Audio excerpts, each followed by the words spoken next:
All right, so we just got done watching Ian Machado Garry versus Carlos Prates, and the fight was very, very, very interesting, and I just wanted to take a few minutes to talk about the fight. So going in, right, the question was, is Ian Garry going to wrestle this guy? And my thought process was, yes, he absolutely will. He will wrestle him.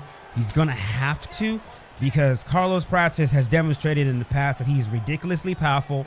If you let him start pressuring you heavy and he has you pinned against the cage, we've seen the sort of power he can deliver and how quickly he can get guys out of there. And a lot of times when you're facing someone who is that dangerous, you're going to have to mix the martial arts to be able to beat them effectively. And not only that, Ian Garry has demonstrated in the past that when he finds himself in a situation where he's dealing with someone with dangerous enough striking, he will mix the martial arts, and he does it very, very well, right? We saw him do that against MVP, right? Michael Venom Page, he does that very well.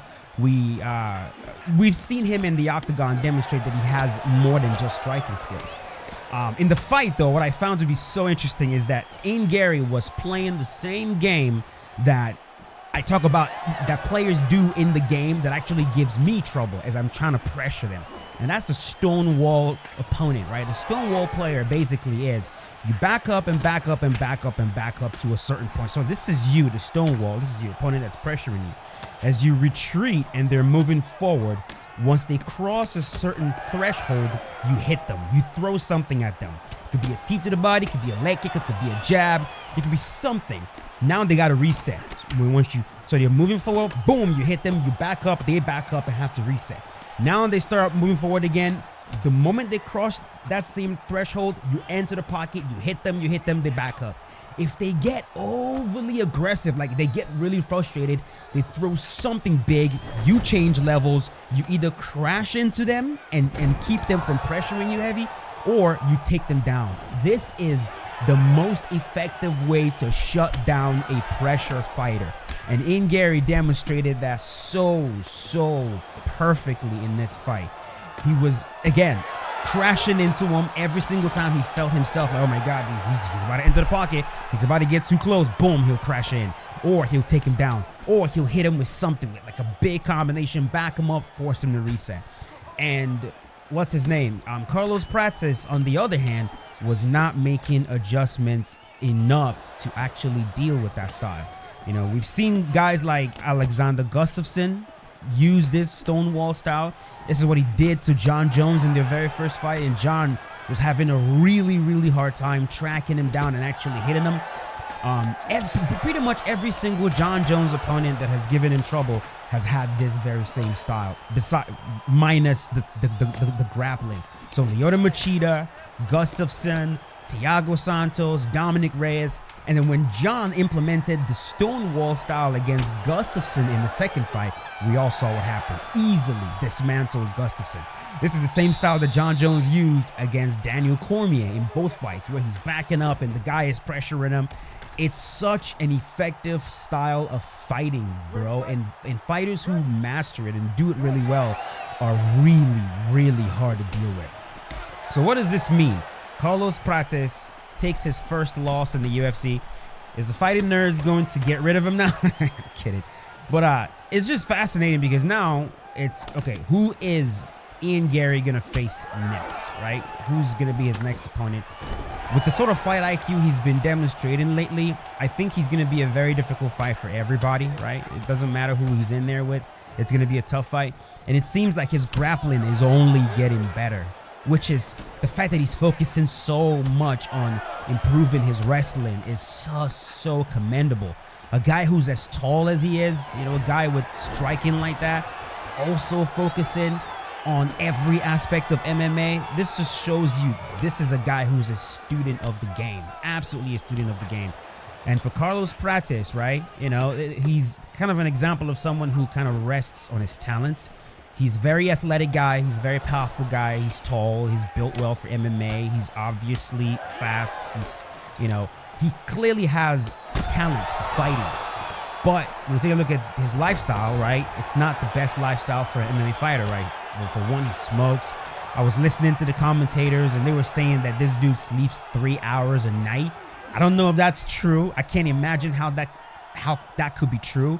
it's insane if it is, but it just shows, man, like it is time for him to evolve, right? It's time to change the lifestyle a little bit.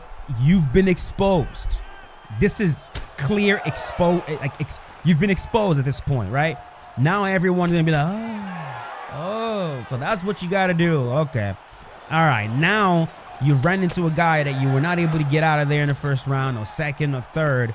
And that's always the question, right? If a fighter is known to be the bully, if you're mostly the bully every single time, you're knocking people out, you're stopping them early, you have so much power, you're barely having any difficulty in fights.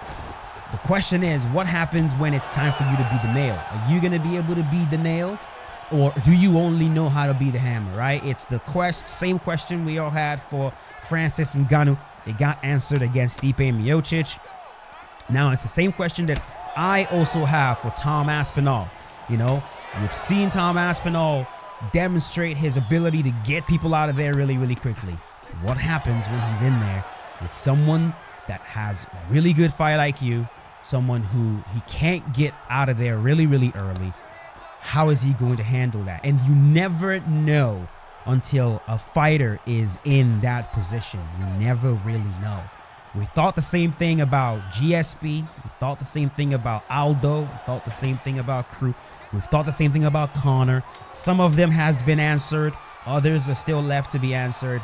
And it's only a matter of time. I don't even know what this dude is doing right here that I'm facing.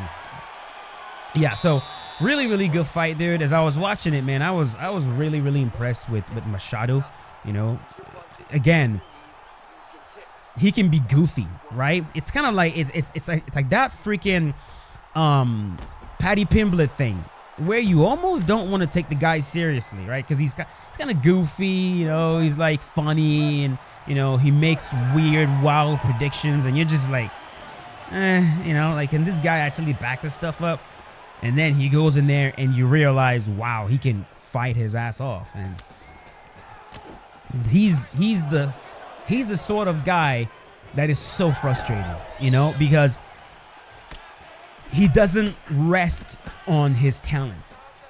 But Ian Garry is looking to me like someone who's constantly looking to improve in every single aspect of MMA. Someone who's positioning himself to be a champion, you know? And man, I cannot wait to see what happens next.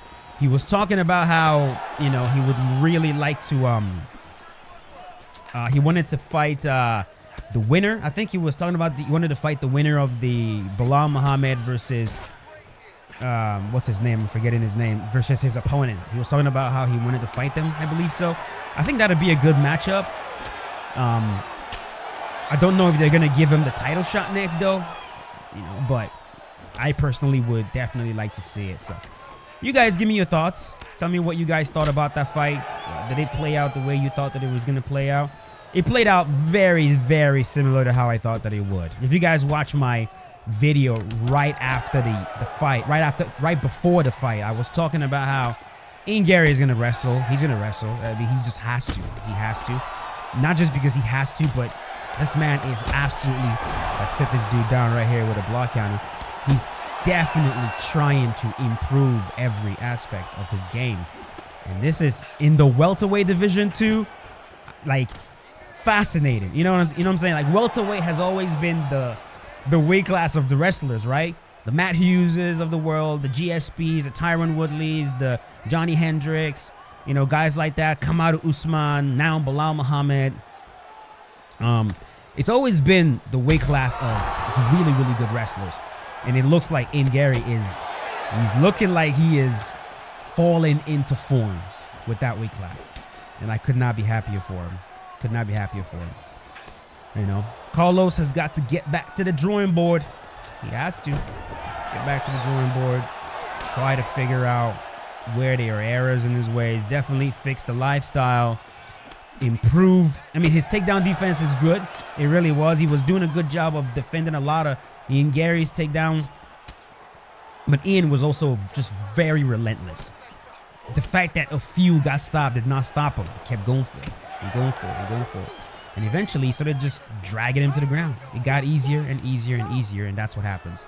as this fight right here is about to end by doctor stoppage. So just wanted to hop on here for a little bit, talk about the fight, tell you guys my thoughts. You guys give me your thoughts in the comment section below. We have a superstar in the making, probably. And more importantly than that, Garry might have the best fight IQ at welterweight division. He might. If you guys think there's someone in the welterweight division that rivals his fight IQ, I'd like to know. But he's only getting smarter. He's only getting smarter. Only getting smarter. And his improvements will be very evident in the next foreseeable future. So that's gonna do it. Thanks for watching. Give me your thoughts in the comment section below, and I'll see you boys later with a brand new one. As always, stay safe. Peace out. Have a good one.